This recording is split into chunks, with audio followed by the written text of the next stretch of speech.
their new home with their 10-year-old son, Eli, it seemed like a fresh start. The house was nestled in a quiet neighborhood with plenty of light and space. Eli had his own room and a loft for drawing and reading. He loved it. For a while, things were peaceful. Until Eli fell. It was a minor tumble down the attic stairs and just 5 steps. No blood, no concussion. But that night, he didn't wake up. The doctors were puzzled. His brain was active, his vitals normal. But Eli remained in what they called a non-traumatic coma. No explanation. No treatment. Evelyn stayed by his side constantly.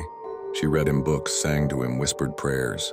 Mark, a science teacher, began researching lucid dreaming, out-of-body experiences. Anything. One night, Evelyn heard whispering through the baby monitor. At first, she thought it was feedback.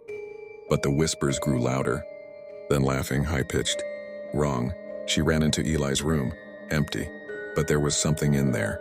The air was icy, the shadows writhed like they were alive. She turned, but saw Eli standing in the corner. "Eli," she whispered, voice trembling. He turned, but it wasn't his face. The skin was pale, the mouth too wide, and where his eyes should have been, black voids. He opened his mouth. "I found you."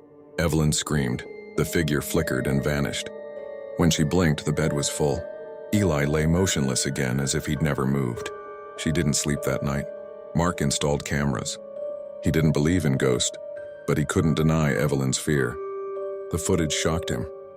Around 3:15 a.m., Eli's body sat up on its own. His head lolled, eyes closed, then he stood. He walked around the room in slow, stiff steps, whispering to the walls. He stopped at the corner and pointed at nothing. Then he looked directly into the camera and smiled. The lights exploded. Mark dropped the laptop. "I think he's not really here anymore," Evelyn said. They brought in a woman named Lila Crane, a psychic recommended by a desperate nurse. Lila arrived in a flowing gray shawl, eyes sunken and distant. She walked through the house in silence, finally stopping in the attic. "This house is just the doorway," she said.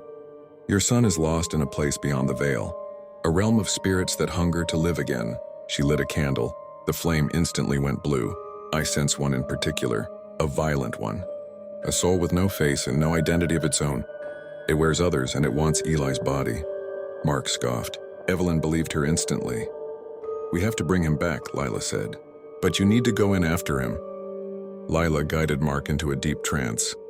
She called it the drift, a meditative technique that lets the soul detach from the body.